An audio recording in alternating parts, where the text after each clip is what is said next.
Perkenalkan, nama lengkap saya Emilia Tamurambu dengan NIM 2320028, program studi pendidikan biologi. Tujuan saya membuat video ini untuk memenuhi ujian tengah semester mata kuliah anatomi hewan. Selanjutnya saya akan menjelaskan mengenai struktur anatomi organ pencernaan, respirasi, ekskresi, sirkulasi, serta sistem rangka dan organ pada kelas Pisces atau ikan. Yang pertama, pengertian digesti atau sistem pencernaan. Sistem pencernaan merupakan serangkaian jaringan organ yang memiliki fungsi untuk mencerna makanan. Makanan tersebut akan diproses secara mekanik ataupun secara kimiawi. Struktur bagian-bagian dan fungsi organ pada Pisces ada mulut, kantong empedu, hati, lambung, kerongkongan, pankreas, usus, dan anus. Bagian-bagian pada ikan, mulut itu berfungsi sebagai alat untuk memasukkan makanan, kerongkongan berfungsi untuk membantu penelanan makanan dan tempat proses penyaringan makanan, lambung berfungsi sebagai penampung makanan dan mencerna makanan secara kimiawi, hati berfungsi untuk menghasilkan empedu yang disimpan dalam kantong empedu untuk membantu proses pencernaan lemak. Kantong empedu berfungsi untuk menyimpan empedu dan disalurkan ke usus bila diperlukan pankreas. Usus berfungsi sebagai tempat terjadinya proses penyerapan zat makanan, dan anus berfungsi untuk mengeluarkan sisa-sisa pencernaan. Selanjutnya, sistem pencernaan pada ikan. Kelenjar pencernaan berguna untuk menghasilkan enzim pencernaan yang nantinya akan bertugas membantu proses penghancuran makanan. Yang kedua itu pernapasan atau respirasi pada kelas Pisces. Ada lengkungan insang, aliran air, operkulum, pembuluh darah, filamen insang, dan lengkungan insang. Fungsi organ pernapasan pada ikan, yang pertama itu lengkungan insang berfungsi untuk menghubungkan filamen yang satu dengan yang lainnya. Yang kedua, aliran air pada ikan berfungsi untuk memperlancar pernapasan, membawa sari makanan, dan membersihkan tubuh ikan. Yang ketiga, operculum berfungsi untuk melindungi bagian kepala dan mengatur mekanisme aliran air sewaktu bernapas. Yang keempat itu lengkungan insang berfungsi untuk melekatnya lembaran-lembaran insang. Yang kelima, pembuluh darah pada ikan berfungsi untuk membawa darah ke seluruh tubuh. Sementara itu, bakteri membawa darah beroksigen dari insang ke seluruh tubuh. Pembuluh darah teroksigenasi kembali dari berbagai tubuh kemudian ke jantung. Yang keenam itu filamen insang, terdapat pembuluh darah yang mengandung kapiler sehingga memungkinkan terjadinya pertukaran oksigen dan karbon dioksida. Yang ketiga, pengertian sistem ekskresi. Sistem ekskresi adalah pembuangan zat-zat sisa metabolisme pada makhluk hidup seperti karbon dioksida, urea, organ ginjal, paru-paru, hati, dan kulit. Ekskresi merupakan proses pengeluaran zat sisa metabolisme dari dalam tubuh.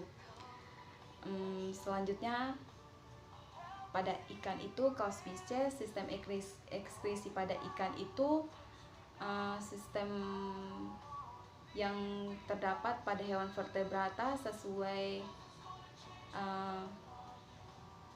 hubungan dengan ginjal. Begitu pula sistem ekskresi pada ikan. Ikan memiliki ketersediaan air yang mencukupi dan dapat mengekskresikan limbah nitrogen tanpa merusak jaringan tubuh. Ini fungsi ginjal, yaitu pada tubuh ikan untuk menyaring bahan limbah dari darah dan kemudian dikeluarkan dari tubuh ikan. Selain itu juga untuk menjaga keseimbangan tekanan osmotik cairan. Seperti kita lihat pada gambar di samping ini, fungsi ginjal pada ikan. Yang keempat itu definisi dan fungsi sistem sirkulasi. Sistem sirkulasi adalah suatu sistem yang memfasilitasi pertukaran zat-zat yang dibutuhkan tubuh dan zat-zat sisa metabolisme. Fungsi dari sistem peredaran darah yaitu mengangkut oksigen dan sari makanan dari seluruh sel tubuh, dan mengangkut zat hasil metabolisme yang tidak berguna keluar dari sel tubuh, serta melindungi tubuh dari mikroorganisme penyebab penyakit. Ini sistem peredaran darah pada ikan itu terdiri dari jantung beruang dua, yaitu sebuah bilik atau vertikel, dan sebuah serambi atau antrium. Jantung terletak di bawah faring di dalam rongga perikardium, yaitu bagian dari ini rongga tubuh yang terletak di anterior atau muka. Fungsi organ sirkulasi pada kelas Pisces yang pertama ada jantung yang terdiri dari anterium vertical dan sino venosus. Anterium itu ada darah yang ada di dalam anterium dan melalui antiovertikulur atau katup yang dapat mencegah aliran darah kembali ke anterium atau kemudian masuk ke ventrikel. Sedangkan ventrikel itu sendiri menerima darah yang disalurkan anterium lalu dipompa, memungkinkan aorta ventral ke insang kemudian dialirkan ke seluruh tubuh. Kalau ini sinus venosus itu berfungsi sebagai penampung darah yang mengalir dari vena kardial anterior dan posterior melalui vena hepatika. Yang kedua itu ada kapiler insang yang merupakan tempat percabangan saluran darah pada tubuh ikan. Fungsi kapiler insang yang yaitu sebagai tempat difusi atau pertukaran darah dengan jaringan atau sel pada ikan. Yang ketiga arteri yang berfungsi untuk menyalurkan darah yang keluar dari insang menuju ke bagian seluruh tubuh ikan, terdiri dari intima, endothelium, dan subendothelium. Yang keempat itu vena, fungsinya sebagai pembuluh darah balik yang alirannya menuju jantung, dan dinding vena yang sangat elastis yang mampu memompa darah menuju jantung. Ini yang terakhir itu pengertian dan fungsi kerangka serta otot.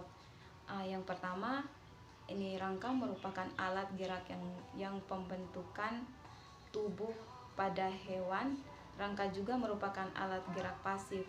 Yang kedua, tempat melekatnya otot atau daging. Yang ketiga, melindungi tubuh dan bagian dalam. Yang keempat, menegakkan atau menopang tubuh. Otot. Ini otot adalah sistem organ pada hewan dan manusia yang membuat makhluk tersebut bisa bergerak. Otot termasuk alat gerak aktif seperti yang kita lihat pada gambar di samping itu. Ada otot poros, otot lentung, dan otot lurik. Struktur rangka pada ikan atau Pisces. Rangka pada ikan seperti halnya pada golongan vertebrata lainnya yang berfungsi untuk menegakkan tubuh, menunjang dan menyokong organ-organ tubuh, serta berfungsi pula dalam proses pembentukan butir darah merah. Kelas Pisces seperti kita lihat pada gambar ini. Struktur otot pada Pisces: otot bergaris atau urat daging bergaris, otot polos itu urat daging licin, otot jantung urat daging jantung. Seperti kita lihat pada gambar ini ada tiga macam otot atau urat daging pada ikan. Selanjutnya, kesimpulan. Sistem pencernaan merupakan proses perubahan makanan dari bentuk konsep ke bentuk yang sederhana yang melibatkan proses pencernaan dan kelenjar pencernaan yang berfungsi memecahkan sari-sari makanan sehingga dapat diserap usus. Yang kedua itu tentang respirasi, adalah peristiwa menghirup udara dari luar yang mengandung oksigen serta menghembuskan udara yang banyak mengandung karbon dioksida sebagai sisa dari oksidasi keluar dari tubuh. Tubuh ikan bernafas menggunakan insang. Yang ketiga itu ekskresi, yang merupakan proses yang ada pada semua bentuk kehidupan. Sistem ekskresi urin melalui dua proses utama, yaitu filtrasi cairan tubuh dan penyulingan larutan cairan yang dihasilkan dari filtrasi. Yang keempat itu sistem sirkulasi, adalah suatu sistem yang memfasilitasi pertukaran zat-zat yang dibutuhkan tubuh dan zat-zat sisa metabolisme. Dan yang terakhir, fungsi utama dari rangka adalah untuk menopang tubuh hewan dan membantu bergerak, sedangkan fungsi utama otot adalah sebagai alat gerak aktif. Sekian dan terima kasih.